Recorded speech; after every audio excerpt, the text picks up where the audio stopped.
2022ko irailean, Txingudi Errugbi Klubak erronka berri bat abiarazi zuen emakume talde bat sortzea, epe ertain edo luzera begira batez ere. Entrenamendu ireki batzuk antolatu zituzten eskualdeko emakume errugbilariak eta emakume kirolariak ona hurbiltzeko eta errugbia probatzeko, eta hortik taldetxo bat sortu zen, emakume haunitz hurbildu ziren, eta dagoeneko lehen urteko denboraldean zenbait lagun arteko jokatu zituzten ondoko eskualdeko errugbi taldekoen kontra.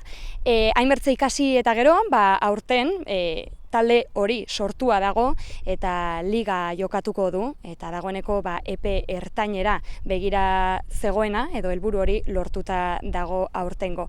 Gaur, ikusten duzuen bezala, playa handira hurbildu gara eta lehengo urteko entrenatzailearekin, Maider Azpuruarekin eta aurtengo entrenatzailearekin, Asier Gonzalezekin izanen gara, taldea zertan den jakiteko. Arratsaldeon, zer moduz? Arratsaldeon. Arratsaldeon, ondo, eskerrik asko.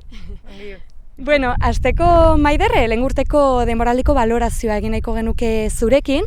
Erran dugu, aipatu dugu, deusetik hasi zenutela emakume talde bat, erronka zela, emakume batzuk ona hurbiltzea eta errugbia probatzea eta pixkat engantsatzea nolabait, eta hori baino gehiago lortu duzu uste dut, pozik zaudete? Bai, oso pozik, oso harro. Egia da ekipoan taldean behar bat zegoela, hasitu gabeko behar bat, berez lau jokalari emakumezko zeuden, eta haietan bik aurten ezingo zuten jolastu ekipo mistotan. Ze rugbian 16 urte arte mistoak dira taldeak, baina 16 urtetik goiti jolastu behar dira mutilak alde batetik eta neskak bestetik. Orduan, bi neska hauek ezin zuten jolastu, eta klubak egin zuen apostu bat honekin, eta hasi ginen institutotara joaten, DBH-ko eskoletan, pixkat egiten kaptazio hori, patxi ekipoko pertsona bat, eta gero hasi ginen ni neu eta asunga minden nire garaiko jokalari laguna. Eta hor hasi ginen, eta pixkanaka lortu genitun 14 urte bitarteko 20 piko neska. Eta lortu duzue horiek ere engantsatzea, Pentsatzen dut urte guztian zehar, zenbait lagun arteko gai jokatu dituzue gainera, eta hor haunitz ikasi dutela, eta gustora daudela, Bai, oso.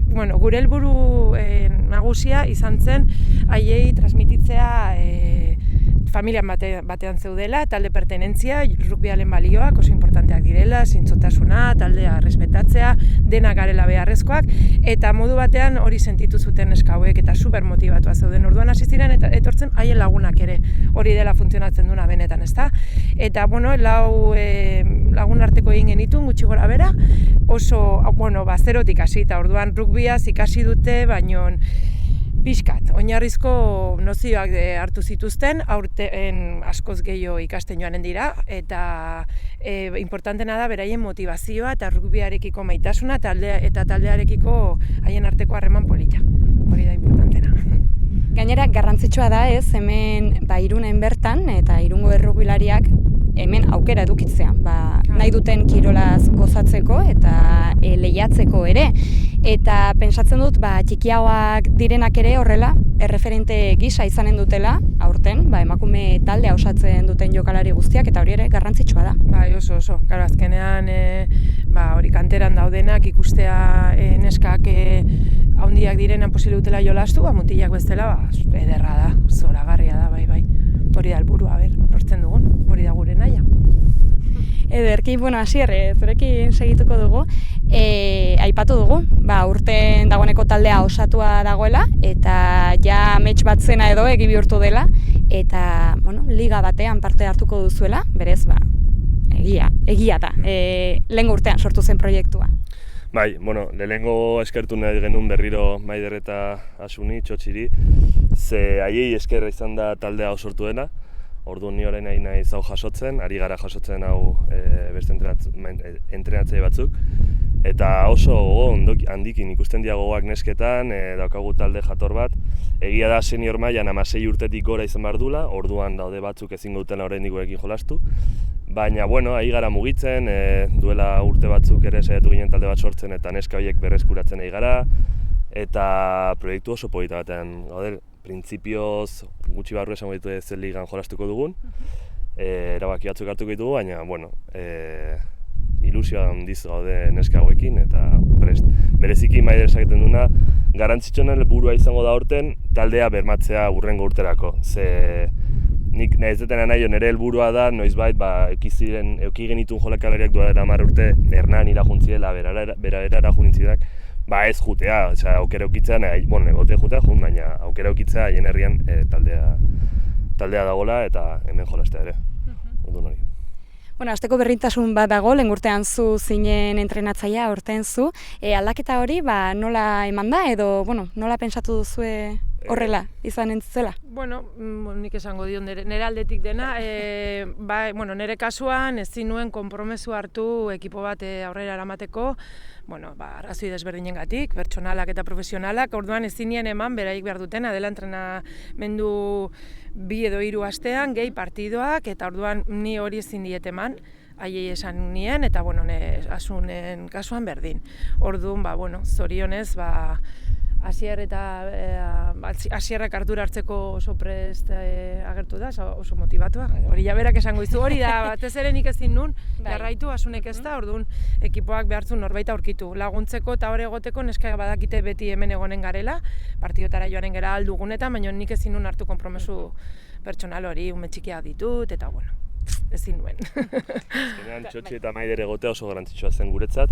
Egia da, ematen du sentimendua geneukan, ez dugu hartu nahi haien lana, baina gaztei neski esaten zaila asko, sei hor daude Maider eta Txotxi, edo zer gauza haiei idatzi, guk ere ulertzen dugu haiekin konfiantza gehiagoak azutela, baina lortuko dugu ere gure tokia egiten eta denon artean moldatzen. Ilusioarekin, ez, beti? Bai, gu eta neskak ere bereziki ikusten da ilusio handia, gazteak dira, orduan, ni Irungo aberintza eta bariman nundu da noizbait rugbian hasteko, orain da, momentuaz, taldea berria izan da, berria ja urte bat, ari da oraindik ikasten basak egiten, eta hori, aukera polita da, baditugu neskak, orduan. Gainera, etortzen den Donorri hartzen diote, baina segitun, oso maitagarriak dira, dauden neskak, esan behar da ere, Irungo neskak direla asko, baina badire Oiartzuarrak, badire Pasaikoak ere, eta zaie kostatzen, hartzea topoa, onat etortzera, berandu arte gelditzen dira, presari gabe, zoragarria da. Eta etortzen den Edonor sentitzen da super eroso. Hori ere, zuen lorpena izan da, eta klubanena, eta beraiekin egon zareten pertsonena, garrantzitsua da, eroso sentitzea hemen, eta horrela, bermatuko duzuen oski epe luzera, talde hau mantentzea, arriskoa baldin badago galtzeko berriz ere ez, urteak pasatzen aldira hori gabe, eta hori da lortu nahi ez dena. Bai, hori da. Azkenean rugbiak kirol berezia da, ja ez da neska mutil kontua, ja mutilentzat ere komplikatua da aurkitzea jendea jolasteko, imaginatu neskak horrela betiko gatazka honekin gabiltza. Baina, oraintxe bertan orain baditugu neskak, eta ilusioa daude, gazteak dira, beraz ez dakate zertan utzi behar, eta, gazteak etorriko direnak igoko dira senior taldera, eta ez dakit, ikusten badigute gaituzte jolasten, igual beste neskatzuk neko dute etorri, ikusiko dugu. Liga ezakit irailean edo hasiko den, dagoeneko entrenamenduekin, aurre demoraldearekin eta hasi zarete edo oraindik ez? Bai, abuztu hasieran hasi ginen entrenatzen dugu asteleak eta eta asteazkenetan. Eta liga printzipioz urrian hasiko gea, ez dakigu oraindik ziur, baina bai, daukagu orain erabaki bat hartzeko ea lehenengo mailan jolastuko dugu bigarren mailan Euskadin. Diferentzia lehenengo mailan badagola jendea eta 15 jolatzu daitekela, baina bigarren mailan igual nivela berdina, igual gurea berdina da, baina eske batzutan jolastuko dute 12, orduan ez dakit, orain daude hau erabikitzeko. Garrantzitsuna hasi gara entrenatzen, ari gara entrenatzen desente, eta horrela balin bagoaz, nik uste du lehenengo mailan jolasteko gai izango dela. Eta, gutxiko beti aipatu duzue, baina irekia dago oraindik ere taldea, neska gehiago animatzeko, emakume gehiago etortzeko eta taldea osatzeko, ez? Bai, orain, orain dela momentua neskak etortzeko, ni hain naiz nire inguruko guztiei gonbidatzen etortzei. Egia da oso basiko ari ganez egiten egun hauetan abuztuan, orain da plakatzea, pasatzea, errakak, arauak jakitea, gaur geratu gara neskekin partio bat ikusteko denak elkarrekin, tortilla batzu jan, eta ikusi telebistan partio bat, eta ulertu zer den. Eta hori, orain, nik gunik aramitzen dira, denoi etortzea, lotxi gabe, toki ona da, erosoak sentituko dira, zeneskako oso jatorra dira. Eta, bueno, gutxinaka lortuko dugula ikasten eta ondo jolasten. Eta bai, erran nahiko nuke, jakingo ez duenarentzat, rugbia ez dela bakarrik kirola, 3 denbora daudela, jendeak agian ez daki, eta hori ere oso polita da, ze jolasteaz gain beti gero elkartzen gea beste taldekoekin, eta edo taldekoak beti daude, klubeko jendea. Hau da, giro polita da, nahiz eta izan pertsonak beraien lagunak, beste testuinguru sozial bat parte izatea da, eta beti, orain da momentu ona, baina beti ongitorria da jendea esan bezala, kirol minoritarioa da, eta emakumezkotan are gehiago, orduan berdin da orain, edo maiatza, martxoan berdin da. Ongitorriak dira, beti egongo dira prest entrenatzaileak jendea onartzeko, beti. Ederki, eskerrik asko Maider eta Asier, gurekin egotagatik, guk ere animatuko ditugu hemengo eskualdeko emakumeak zuekin bat egitera, familia bat osatu duzu eta hori ikusten da, eroso zaudetela denak. Beraz, zorte hon eta mila esker. Eskerrik asko.